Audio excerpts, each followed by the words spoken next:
তো বন্ধুরা আজকে আমি রান্নাঘরে করেছি হচ্ছে লাউ পাতা বাটা। তা লাউ পাতাটাকে লবণ আর হলুদ দিয়ে গরম জলে ভালো করে ফুটিয়ে নিয়ে তারপরে দেখো ব্লেন্ড করে নিয়েছি। এবার শিলপাটা পেতে নিয়েছি।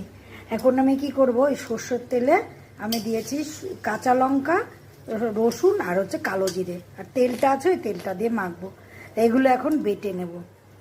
শুকনো লঙ্কা দেওয়া যায়, কিন্তু আমি শুকনো লঙ্কা দিইনি, কারণ বলো তো শুকনো লঙ্কা খাওয়াটা তো খুব একটা ভালো না, তাই আমি দিইনি। তো চলো এখন এটা বেটে নিই বন্ধুরা। এখন এটা খুব সুন্দর করে শিলপাটা নোড়ায় বেটে নেব। তারপরে আমি কি করি সবই তোমাদের সঙ্গে শেয়ার করব। তো বন্ধুরা রসুন, কাঁচা লঙ্কা, কালো জিরে খুব সুন্দর করে বাটা হয়ে গেছে। এখন ভাবলাম পাতাটাকেও আর একটুখানি হাতে বেটে নিই। হাতে বাটার না একটা আলাদাই স্বাদ হয় কিন্তু। তো চলো দুটোকে একসঙ্গে মিশিয়ে নিই। কড়াইয়ের তেলটা গরম হয়ে গেছে, এখন এই বাটা এটাকে এর মধ্যে দিয়ে দেবো। যদি একটু জল থাকে সেটা কিন্তু পুরো শুকিয়ে যাবে। আর এটাকে সুন্দর করে নাড়াচাড়া করে নিই। এখন এর মধ্যে দিয়ে দিই স্বাদ মতো লবণ। স্বাদ মতো লবণ দিয়ে দিলাম। আগে একটু লবণ দেওয়া আছে সেদ্ধ করার সময়, সেগুলো একটু অল্প লবণ দিলাম।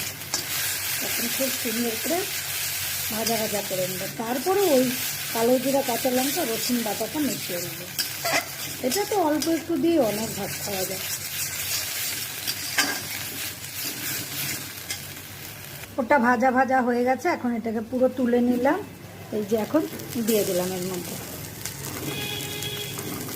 পাটার মধ্যে আরেকটু লেগে আছে, এটাও নিয়ে নে, ফেলবো কেন, কষ্ট করে বাটা জিনিস। তো এই যে দিয়ে দিলাম। এখন এই দুটোকে একসঙ্গে খুব সুন্দর করে মেশাবো।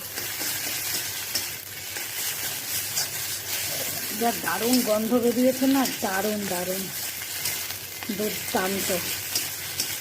তো বন্ধুরা ভিডিওটা কেমন লাগলো? ভিডিওটা যদি ভালো লাগে অবশ্যই ভালোবেসে সঙ্গে থেকো কিন্তু আগামী দিনে আরও সুন্দর সুন্দর ভিডিওর জন্য।